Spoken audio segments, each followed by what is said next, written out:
Hello and welcome to DCS World. Today I am going to do a quick training flight in the 18C.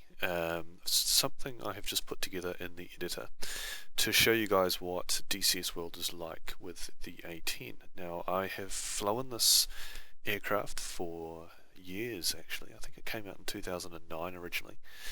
However, I haven't played it much recently, so I thought I'd jump in and give it a little bit of a go, just to show you guys what it's like.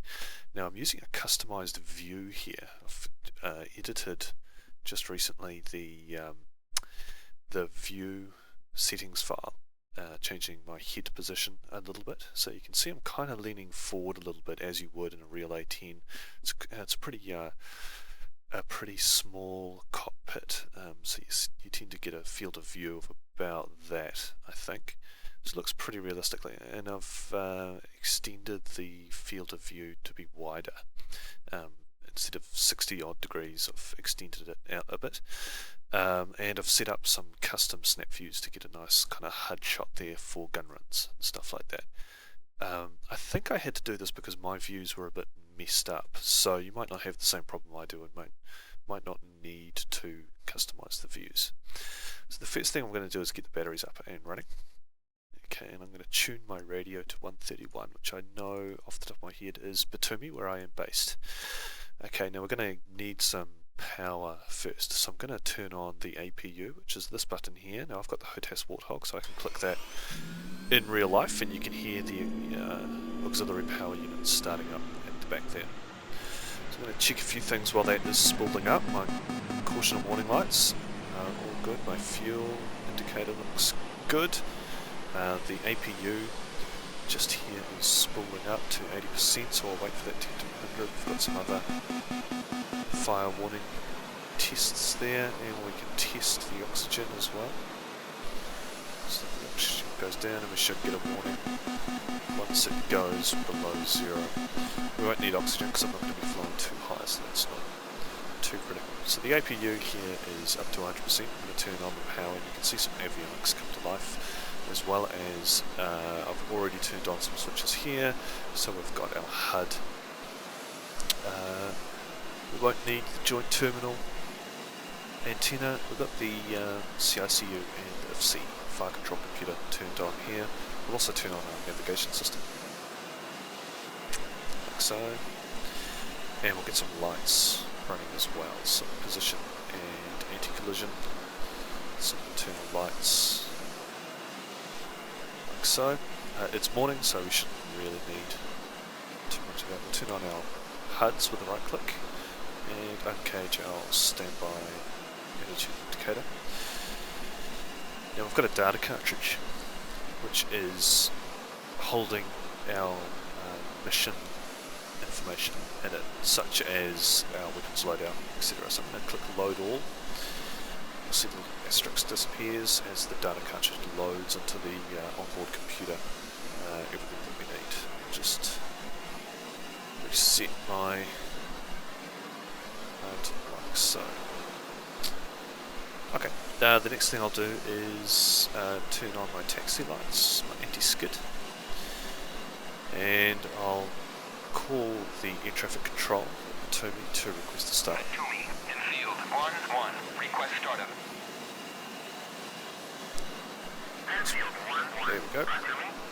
So I'll start off with the left engine. I'll need my boost pumps. We roll the throttle forward to idle to get the engine start sequence going. You can see a hazard warning light comes on here, which indicates that the start cycle is happening. You can see the hydraulics come into play. We've got the exhaust gas temperature, which needs to stay in the nominal range. Our hydraulics are ticking up, and our RPM is ticking up as well. You can visually see that as well. The turbofan is starting to spin, and we can definitely hear it. So I'm going to close the cockpit.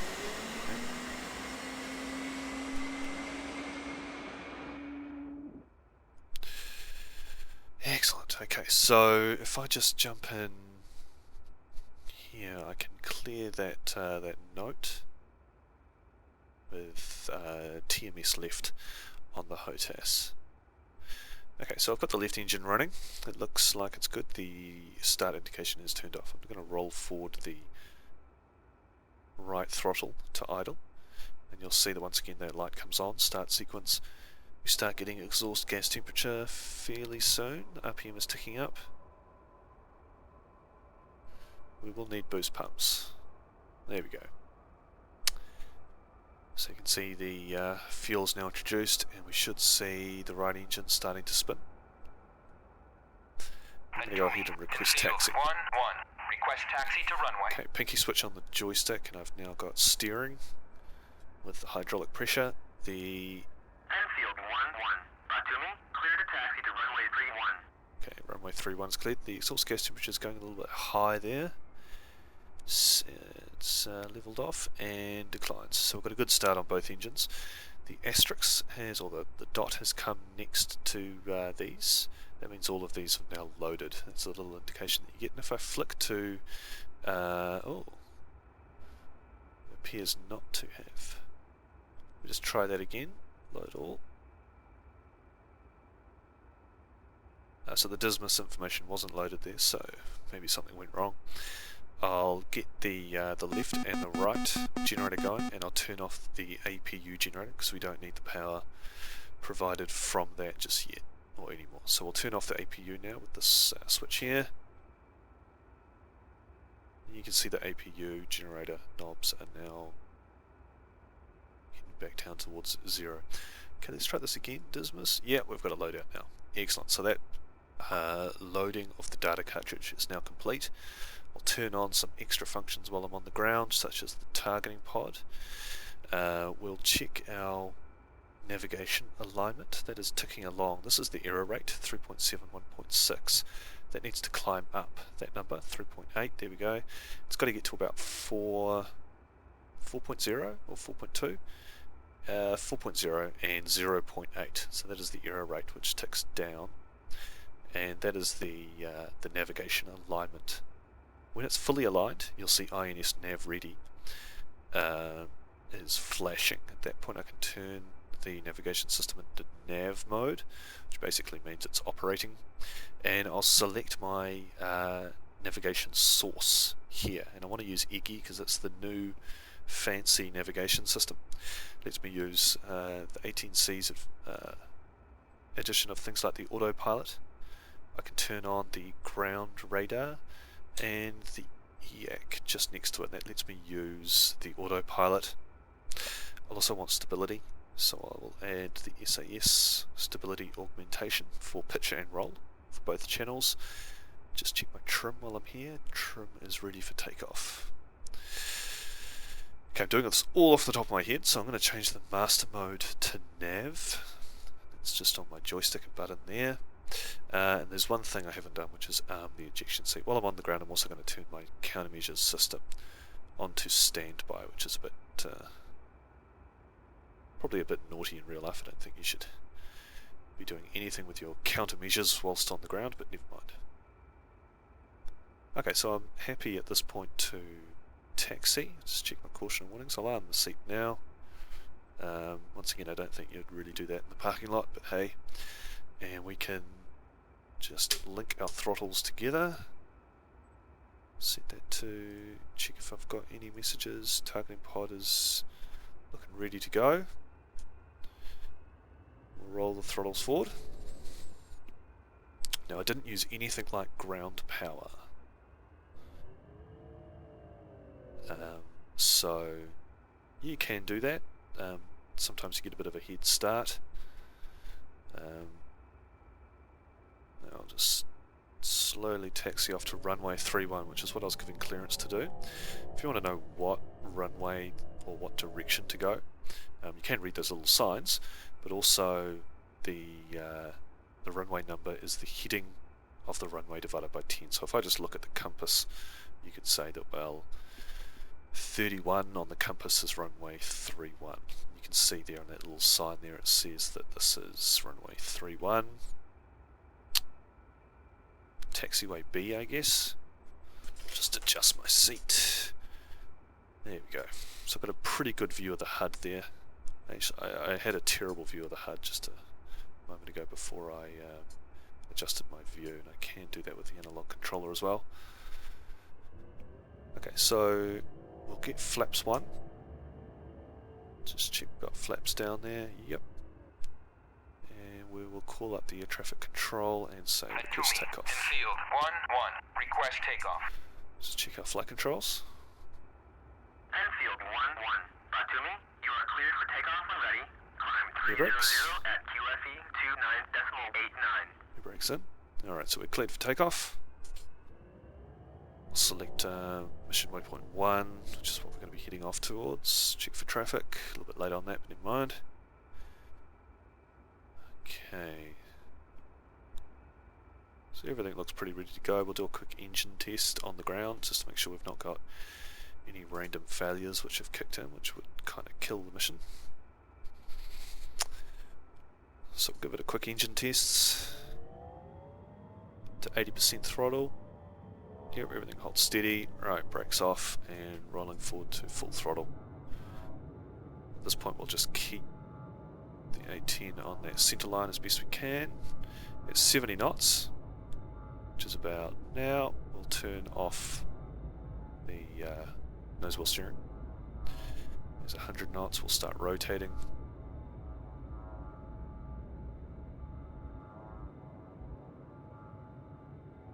Positive rate of climb. Right, gear up. Passing through 160 knots, 70, 80 feet. Right, so flaps are up, gears up. I'll just check that. No warning lights, we're looking good. And heading off to waypoint 1. Now I'm going to flick forward to waypoint 2. As I do that, I'm just going to get my waypoint flight plan up and running. Doing a sharp right hand turn at this point.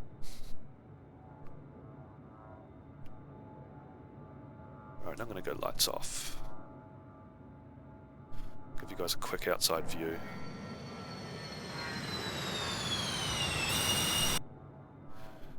Alright, heading into the sun a little bit, and we'll stay low, do a bit of nap of the earth flying. I'm chasing that box basically at the top of my HUD, which says 2.5 miles. 40 degrees. That's initial position. What am I doing that for? I want waypoint 2, which is over here. It's weird that it automatically flipped back to the previous waypoint, not the next one. Okay, might have been because I flicked it onto flight plan mode from mission. Reset the waypoint selection. So flying nice and low here, pretty quick, almost 300 knots. This is a very slow plane.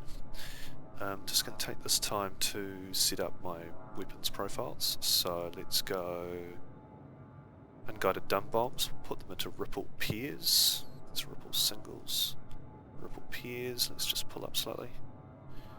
Pull up, pull up. And we will ripple off 2 pairs. Quantity 2.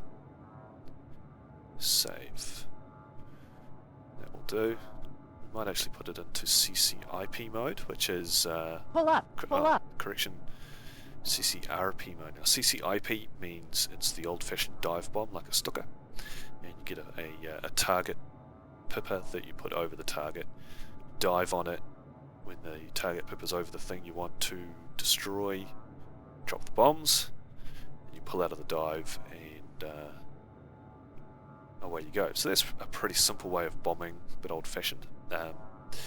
It's also more dangerous. So CCRP gives you the benefit of flying straight and level, and the computer calculates when you can release the munitions.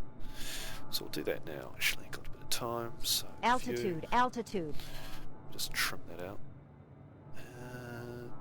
CCRP. So we'll see if that works for us. I am not experienced with the Mark 82 ears. I usually have more trouble with them than anything at all, so we'll see how we go. You can see it's a pretty highly detailed map. Unfortunately, it's also quite old. If you've played DCS for any amount of time, you'll be pretty sick of Altitude, altitude. this world, and hopefully later on this year we will have a new map, Nevada, and a new rendering engine. So that'd be cool. Okay, so lights are off. Flying relatively low, get an outside view.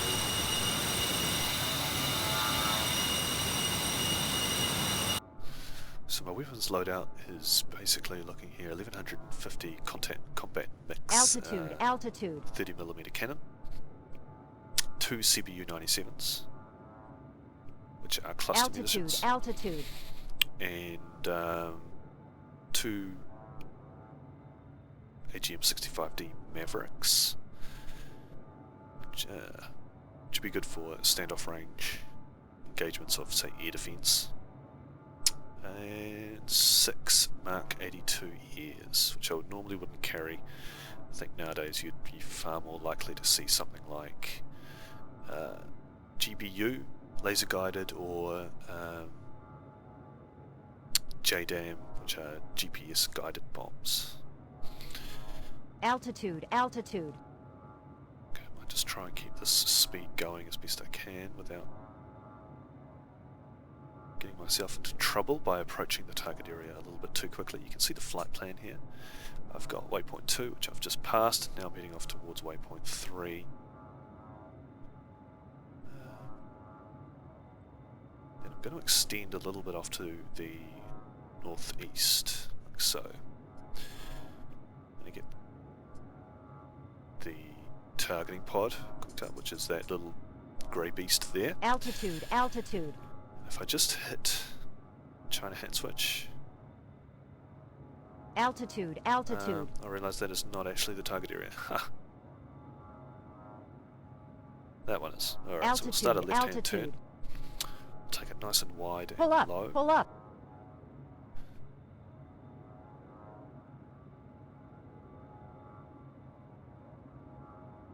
Okay, altitude alert. Altitude, pull up, pull up. Altitude, altitude. Pull up, pull up. Pull up, pull up. Alright, so we'll set that much lower. Altitude, altitude. Pull up, pull up. And that will mean it's complaining a lot less to us. Put that right down if we can. I could probably, not sure if I can punch in the numbers, but let's put it at 100 feet. We'll be worried if we're at 100 feet. Alright, so over there we've got the target area. And just having a look, I can see lots of targets, so I'm going to put this at the head of the queue, which appears to be there. I'm going to get the laser armed, so I can laser them. And let's not choose Maverick, let's choose these dumb bombs, and we'll give them a good run in, but we want to do this in a way which we line them up. So I'll just select that as the sensor of interest, zoom out a bit. Alright, and we'll start the roll in.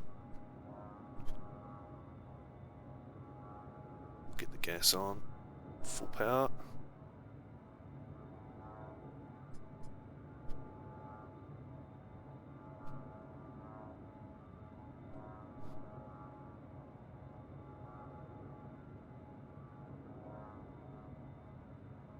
Okay, weapons armed.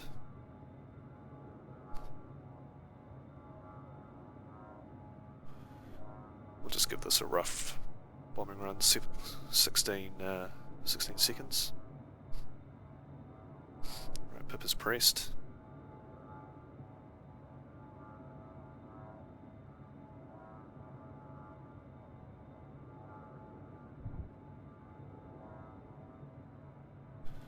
Alright, bit of evasion.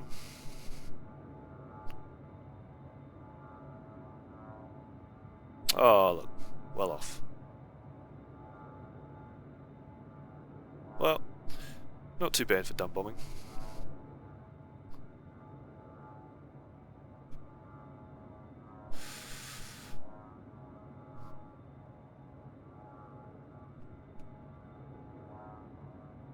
So if you're after engaging soft targets, etc., I suppose that's not terribly bad.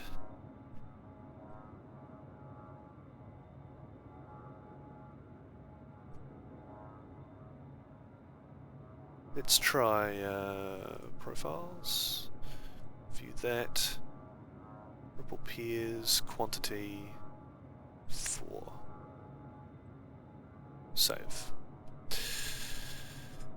Alright, so there's some sort of IFV type targets here.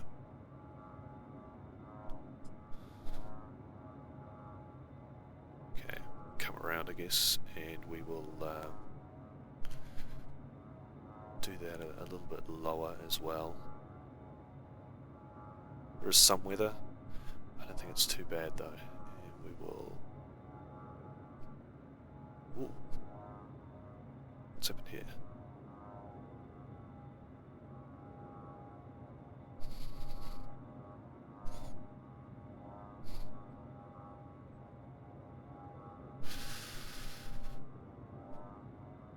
Okay, 21 seconds until release, so I'm going to get... I'll use the snap view this time. 19... Just need to get that vertical steering line, keep the centre of the pipper well over it. At this low altitude, wow, it's not reaching that low. Okay, I think that just dropped to 2 again. Get ourselves into a steer. Oh yeah, direct hit. No, that was 4. Alright, so we've got 4 good drops there. If you're not watching this in 1080p, you might want to rewind and watch that again to get the actual impacts there of the bombs. I swear I got 2 of them there, but it looks like only one of them is actually ignited. Alright, so it's not too bad, but I think I'm out of bombs now. That was the first run dropped 2. The second run dropped 2 pairs of 2. The white indication means that they are selected, however they're blank. TER means triple ejection rack, so I think they were holding 3 bombs each. So we've got 2 AGM-65Ds. They're actually really boring to fire. I don't like the idea that people load up missions and they stack on 6 Mavericks and just fly around in circles shooting missiles at things 8 miles away. CPU 97, so kind of cool. But really, the entertainment is all down to the GAU-8 30mm cannon. So what I'll do is flip myself into gun mode. I'm a little bit blinded by the light at this point. Get some altitude for a bit of a pop-up attack.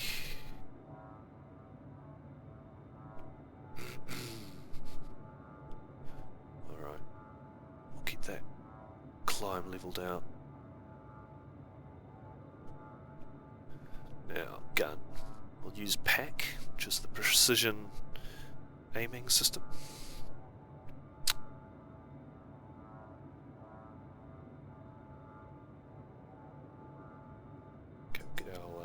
Going, and we'll make sure that we're looking pretty much right at. Now you normally do a high angle attack to the rear, but this is a pretty soft target, so we don't need to worry about that so much. I'll flick into my snap view for the HUD.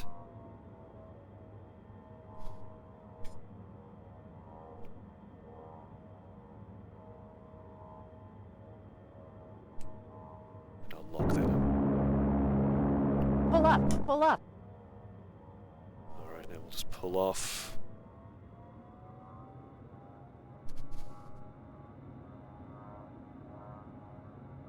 Boom, nice secondary there. So that was a long burst there with 30mm, just because it's quite nice to see and hear. But that burst that I gave that poor little tank there was probably about twice as long or 3 times as long as it actually needed to be. If you are doing a mission that has a lot of soft skin targets that are not well defended. You'll want to get very precise shots in, less than a mile, like I did there, but you'll want to be very conservative on the ammo. So I'll do a quick re-engagement here. You can see I'm just follow that where that target reticle is looking. I don't actually see a target though. There he is there. Pull up, pull up.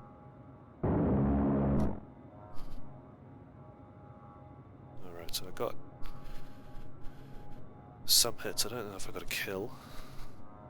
So maybe I'm wrong. Maybe I do need to use more rounds. Just doing some evasive flying. Like so.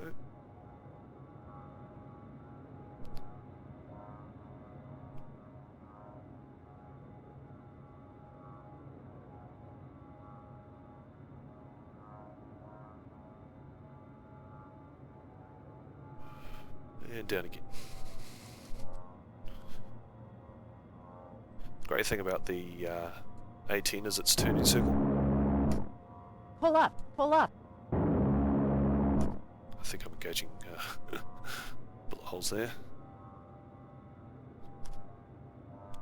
Alright, so that's there's a secondary right there. I'll just keep that turn going so I don't get hit with some 20 or 30mm or 12mm or whatever they have.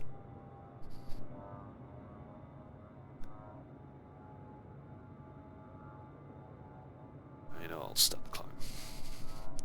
So I'm keeping my speed up, which is important, especially if you're engaging with cannon heavy armor, because all the inertia is very important. I'm going to switch myself back to CCRP mode, CCIP for the CBU 97, so I'll change that. Profile, yeah, that's it, CBU 97. CCIP makes sense to me. Won't worry about any other stuff.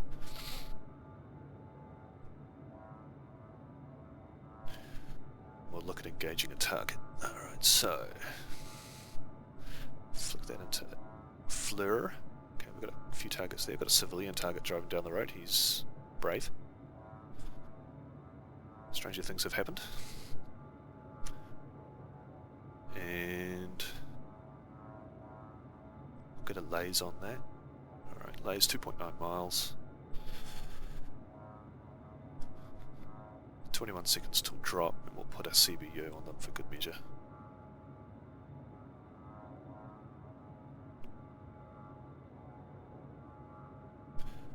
So, a bit to the right. That will do. Just turn on autopilot. You can see the GPU. You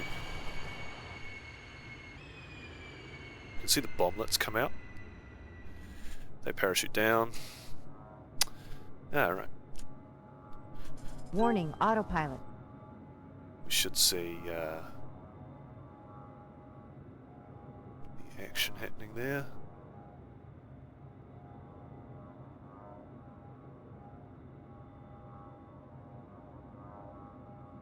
Perhaps not.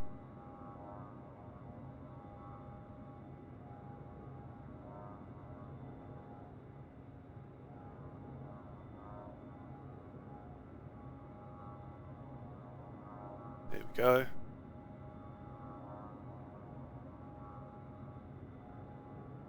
Alright, so that was one cluster munition. There was a target there. I think it's destroyed. There we go, secondary.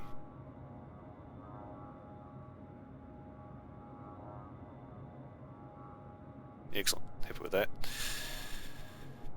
And I can see on my FLIR screen that we did get that kill. Just start a right hand turn to check for any more targets.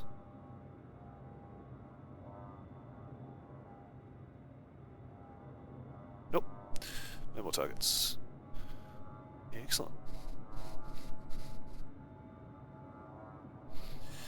And we can think about bringing this airplane in to land, so I'll just bring myself forward a little bit. We can contact Batumi. Air traffic control, Batumi. Batumi, Enfield 1-1, inbound. Enfield 1-1, Batumi, fly heading 236, Fort 16, QFE 29.89, runway 13, to pattern altitude.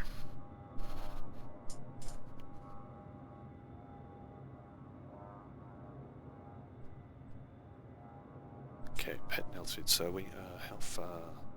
13 miles. Okay, so we want to start thinking about descending. I'm going to need to do a right hand turn to vector in for the approach. I'll stay at 3,000 feet at this stage, but 288 is quite fast. So I'll just keep that going. Now, if I want to look up any airfield information, I can go function nav. We'll just hit the nav page on the CDU. Bring up divert options. Batumi is my closest. The ILS is 110.3. 110.3.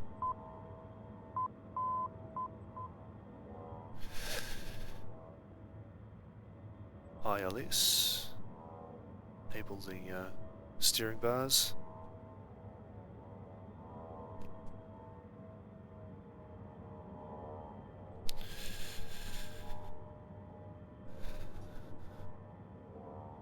I'll just check, so runway 13. We'll get our lights up and going, into collision. Don't really need anything else. Speed is ticking down. How far are we? Alright, so we want to be at about 1,500 feet pretty soon, so I'll put my autopilot to path mode, lock in that kind of set. I could probably throttle back to just about idle. Don't really need to set up too much else, so it looks like I've got a bit of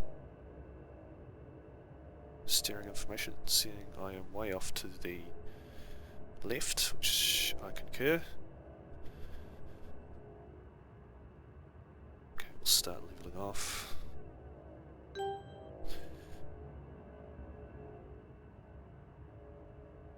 Enfield 1-1, cleared for visual, contact tower.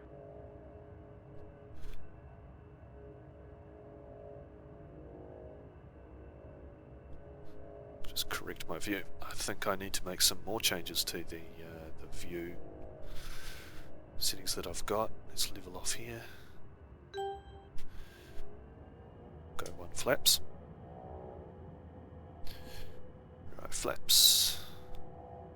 There we are, 10 degrees flaps.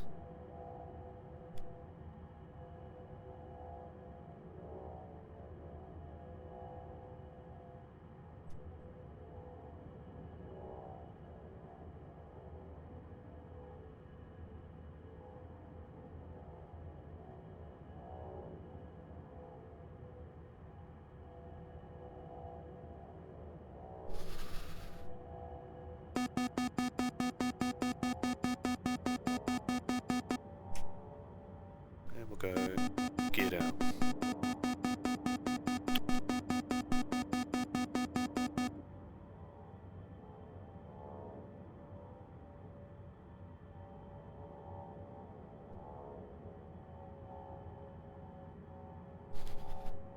Camera a bit off to the left.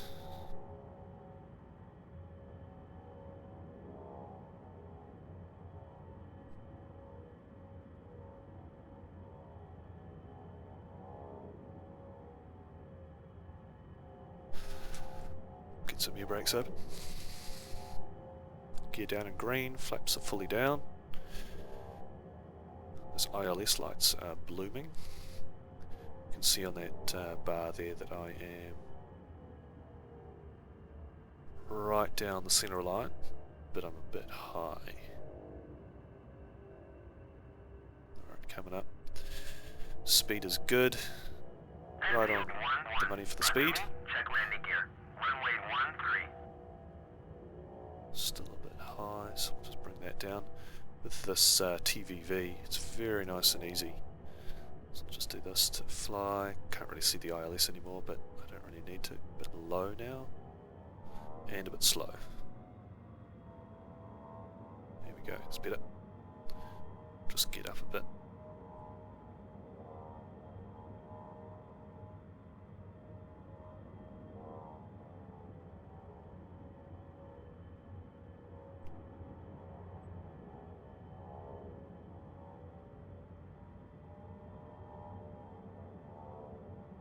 Alright.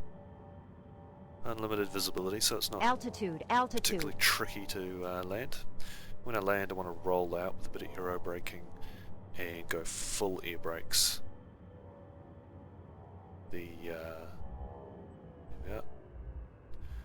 Brakes to full. Now the ATN's wheel brakes are not designed to stop the aircraft, so it's kind of a rollout. Landing. It's actually a very short runway here, so as we go through 70 knots we'll get the nose wheel steering engaged. There we are. Like so.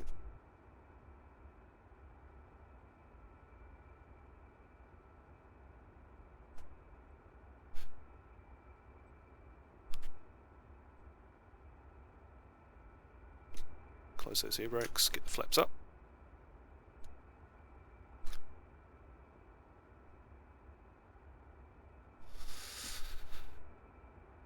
And that's it. There's a quick run through of startup, taxi takeoff, bit of navigation, engaging targets, coming back to base, setting up an ILS landing, and I'll just head off back to my parking space. DCS is fantastic for multiplayer. You can hand off targets, you can work together across multiple different platforms, fighters, attack helicopters, ground units, and of course the A-10 tank buster. So if you haven't checked it out already, it is a free-to-play platform. You get a simple aircraft to begin with for free, the Russian Su-25T, and then there's all sorts of different sort of varieties of complexity. This one is probably the most complex, the most realistic though. You will pretty much have to know how to fly a real A-10 almost to fully learn this particular aircraft. It's that extreme. But that says if you've got the time and you're willing to put in the effort, and you can read the manual, then by all means pick it up. It's well worth the investment. So my name's Lindemann. Thanks for watching. This is DCS World with the A-10C.